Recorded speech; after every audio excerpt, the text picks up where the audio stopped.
Morning guys, hope you're good in the hood. It is Monday morning and we are back at this lovely bathroom. So, yeah, hope you all had a good weekend and let's just get straight into it.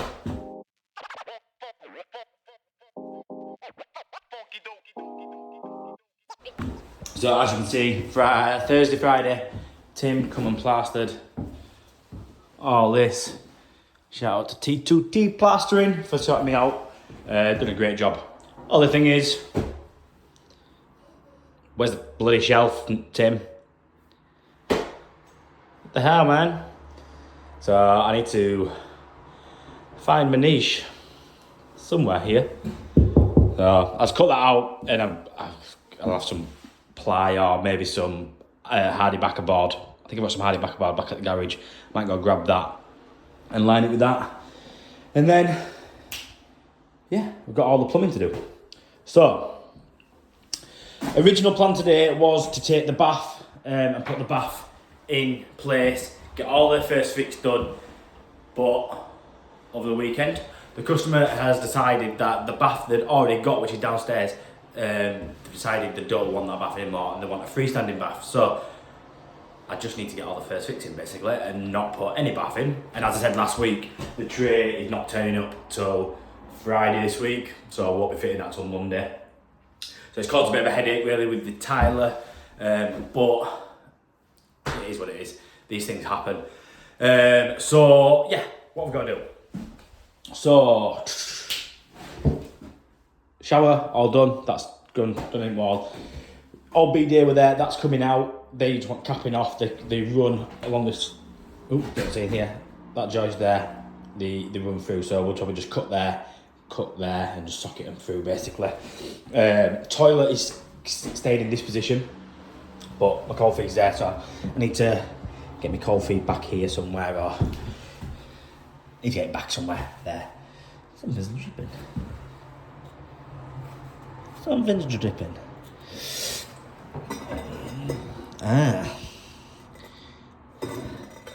That's overflowed. Right, that's not good. I'll have to sort that out. I might have to put a temporary new fill valve in there just to stop that from happening anymore. Basing is going a little bit further over, so I've got all this to sort out, so I need to take some of this floor up because I've got this waste pipe to sort. This is a bit gutted to be fair. It's in push fit pipe, which tees there, comes up and connects into this stack just below the floor down there. So I need to take this toilet out, expose as much as I can. I'm hoping that there's just a bung in there and I can change the bung to a solvent and I can replace it for solvent pipe. If not, I don't really want to start messing around with that rubber, the push fit connection on the stack, because sometimes they don't seal correctly. So what I'll probably do, if that is the case, is I'll just cut the pipe where I need and renew this section. And what I'm going to have to do, with a freestanding bath now, I'm going to have to tee up for the basin and then run it across, and I have to do some of this floor. Probably notch this joist, bring it across and up, because if I bring it up here with how the baths are, they haven't got the bath yet, but majority of freestanding baths, they're not flat like with your bath panel, so they come at an angle, so you'd see the waste pipe there. So I need to get it further across, and hot and cold I need to bring up in the centre at the back here. Probably not too tight, but somewhere in that area. And radiator pipes, I need to get them first fixed. So yeah, plenty to do today, and also the electrician's coming, so Craig's coming over. He's got mirror to put up, fan to put up there, and 6 spotlights, and we're also new light switch. So yeah, we're getting there now. We after last week's slow start, got a busy day today, so we'll try and get you as much footage as we can. But yeah, we'll crack on. Don't forget to like, comment, subscribe, and all that malarkey. Right, so as expected, we've got a push fit boss. I didn't want to take the pipe out, but as when stripping it out, it's come out anyway, so I'm a bit screwed. The washer in there doesn't seem too bad. It seems in good nick. It was all dry under there before, so it should, fingers crossed, it should be okay. I can't replace it. I can't put one above. I can't get to it below to cut a section out below. So it's, in theory, it's the only option I've got at the moment. So yeah, it's one of them. It's a risk. So what I'm going to do, because I don't carry much push fit on the van, I'm not a big fan of it. So what I'll do is go shoot to Merchants, grab a length of 1.5 inches, a bit of 1.25 inches, I might have some 1.25 inch in van.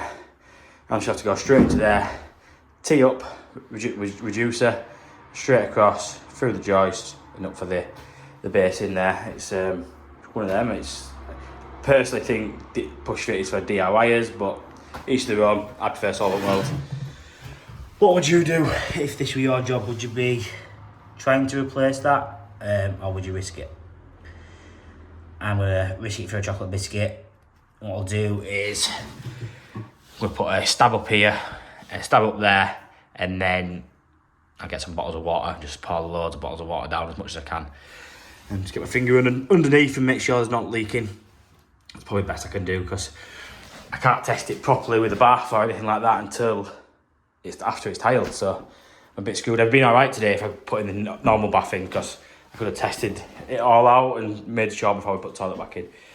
Worst case scenario, if it did leak after the bathroom, below here is the kitchen. We have to take a patch out the kitchen ceiling, cut the pipe, and just renew that section. It's the only thing we could do really, but it's one of them. You've got to do what you got to do. Right, so turns out I actually did have some push fit in my van. White, I don't usually keep much white in my van, but for some reason I've got some in there. Must be from an old job. So put a new one in there, greased it all up, seems okay. See in there a reducer. So I need to continue it across, put some sort of support under there, because push fit does have a tendency to sag over time, and I've got no way of getting any clips in, so I need to put some sort of supports under there, with it, I don't know, big bricks or a bit of wood or something. And then we don't really like notching, but we've had to notch it there. Where I needed to drill was right under a notch. It's just going to weaken the joist even more, so I just made the notch just a little bit bigger, just to account for the pipe. So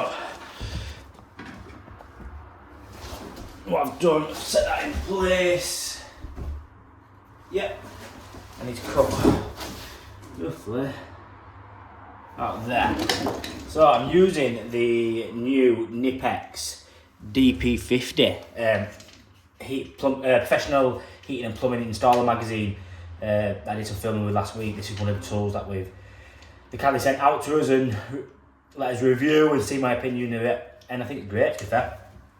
So it cuts 32mm, 40mm and 50mm waste pipe, and chamfers it at the same time.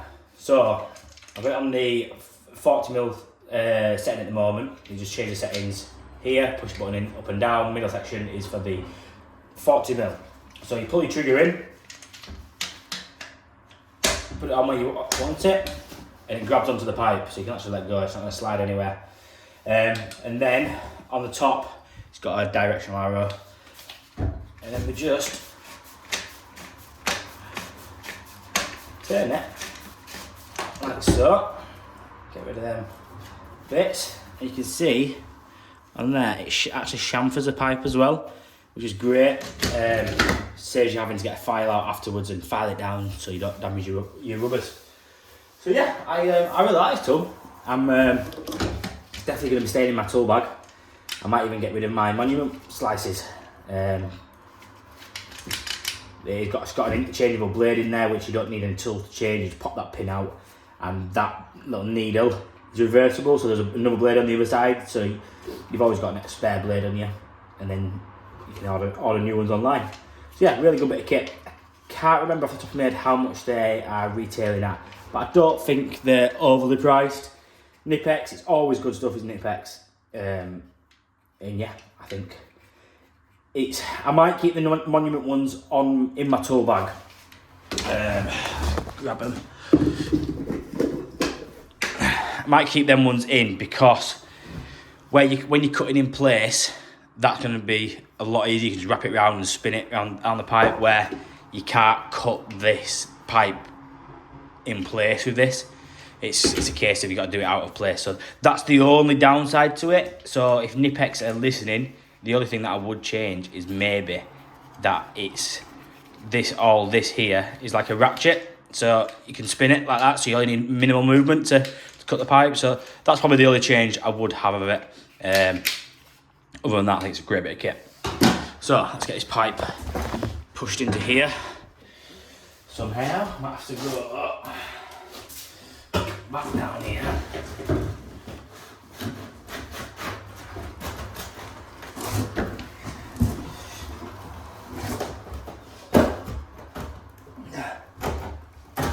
And then back down here. There you go. And that'll just push in.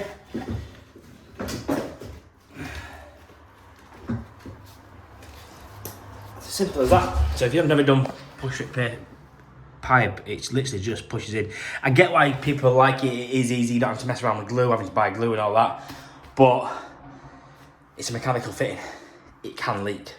So that's why I don't like putting it under floors. But because of obviously the situation over there, we have to we have no really other option at the moment. So it is what it is. So we'll get that across there and up, and then hot coals. We'll just bring across and up here. Because like I said, it's a freestanding bath. I've just been looking at the bath to get in. Just had a look online. You can't see underneath. So it don't really matter where we bring our pipes up, as long as they're underneath the bath area. So once we've done that, we need to... I might, for the sake of it actually, I might just cut these back here. Cut these back here. And drill through and bring them up over there. I'll have a look at the vanity unit downstairs. I might be able to just bring them up straight up there, and then once it's tiled and when we fit it, we can bring them back and round up the wall that way, instead of me having to drill through the joists and weaken these joists any more than they already have got. Notches there, one notch there, one notch there, notch over there, and they're not very good. It's an oldish house. So yeah, then I can just obviously renew that section of pipe then across. Put my little pen on. I don't know. So do that, and then get a cold feed for the toilet, and just cut out this section of pipe work that we don't need anymore. So yeah, I'll crack on. Might have to go to the van because merchants still, because I'm not sure if I've got enough 15mm copper on the van. I don't keep a lot of stock on the van, just for fan reasons really, because I found out a few months ago that if you keep stock on your van and when you go to the merchant, you put in references stock, you got to keep on top of it basically. You got to do a bit of stock list. So I don't keep a stock on the van at all. I just go to the merchants and buy it as and when I need, which works for me. Each business is their own, to be fair. People do like to have a stock level on the van, but yeah, like I say, each to their own. So we're getting there now. We're getting there. So the plumbing for the bath, sink, toilet's all done. We've cut these sections out here. That's all socketed through. All in copper. Yeah, all good. She's put a bit of support in there just because they're just floating at the moment. A couple of clips on these joys because they're a bit loose. Don't like banging. Yeah, so a couple of clips on there, probably a batten under there which can support them, and put some clips on. Being well, so you need to go over this waste pipe, make sure it's not leaking, and get some, like I say, some supports in there as well. And then the floor can go back down here shortly, and toilet can go back in. I need to change the float valve on this just because it's not shutting off properly and it overflowed. It was fine before when I left, but since the weekend it's overflowed a couple of times supposedly, so I've got that to change, so I'll put a cheaper one in probably. So yeah, what else do I do now? Radio. Got a towel rail going in here. So yeah, this might be a bit controversial what I'm about to do, but each their own, and it is me being a bit lazy, but yeah, we'll see what you think. So I'm working off this pipe here. That's my, I can't go centre. My centre line's there. If I go, it's going to take me right over, and the door, it could potentially catch on the door. So I've got to go slightly over a bit. Shower finishes on that pencil mark there, so there's plenty over it. The left hand tail is going to come out here. So just by luck, this is perfect for me. So I'm going to drop the pressure into the bucket and take the nut off, cut the olive off, and bang a speed fit stop end straight onto the top of there. It's got plenty of length on that. And then what we're doing then, we're putting this side in. So this is the controversial bit, which I've just realised I forgot to get the bit from the van, but never mind. Same thing, I'll drop pressure out of that side. I'm going to cut this pipe, get my bit of copper coming up there with a speed fit elbow on there. Why am I using a speed fit elbow, you may ask? I heard you asking. You did, just being a bit dramatic. Basically, there's going to be water in that pipe, and it's going to save me draining this full house down. Yes, it's not bang on. People are going to say it's DIY, bit cowboyish. So yeah, put your cowboy emojis below. It just makes life easier, and I've not had, touch wood, not had much problems with push fit and speed fit. So that's how I'm going to do it. So yeah, each their own. So let's get this drained down. Should be fine.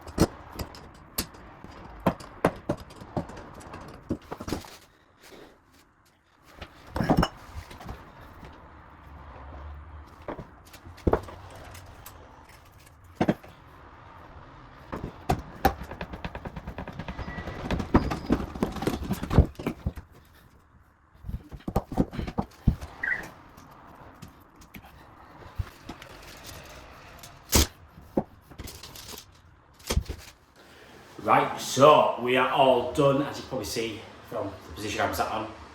Toilet's back in place. So yeah, all the plumbing's done, and I've had to put some patches in, patch some floorboards up. So yeah, as you can see as well, Sparky's not turned up. Why? We're doing bathrooms. Is it so hard to organise people to turn up? And for people to turn up when they're going to say they're going to turn up, pardon my French, bloody pain in the ass. So yeah, done everything I can do anyway. So toilets all in. We did have to change the float valves in there. So put a Viva one in. When we take the toilet out, we'll probably just take that out and keep it there. Spare in the van, handy for this sort of situation. Basin's all moved, bath's all moved, everything's supported, everything's good in the hood. Radiator pipes moved, niche cut out, obviously not plastered. Plaster, got to bloody cut it out. You just can't get the staff. It's always on bathrooms as well. It's always on bathrooms. But it's getting all tiled in here and tanked and all that rubbish. So Tyler can just tile straight onto that. That's no problem. So yeah, I'm all done. All done for now. I'll be back. When will I be back? When was it coming now? Tray's coming on Friday. We don't have time, so I'll be back Monday to put the tray in. So we'll do the tray and the waste pipe outside. And then it's a case of Tyler. I need to speak to Tyler. It's the same Tyler I've used on the last couple of jobs, which I swore never to use again. But hopefully he's sorted his act out and we can do what's his better. So obviously the tray not being here and now the bath not being here, it's kind of messed us up a little bit regards to him starting. So I don't know whether he's going to start or not tomorrow. He was meant to start tomorrow, but we'll see. So yeah, I'm not going to babble too much because I wanted to put this into a couple of days worth of jobs this week. So tomorrow we have got a couple of little repairs to do and a kitchen to first fix. We'll see who's on site for the kitchen, if we get any footage for that.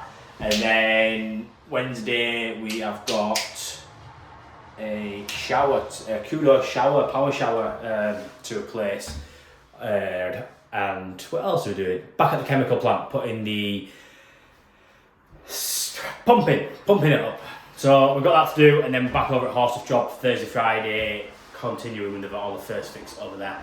So yeah, busy week. So stay tuned and don't forget to smash the like button. Peace.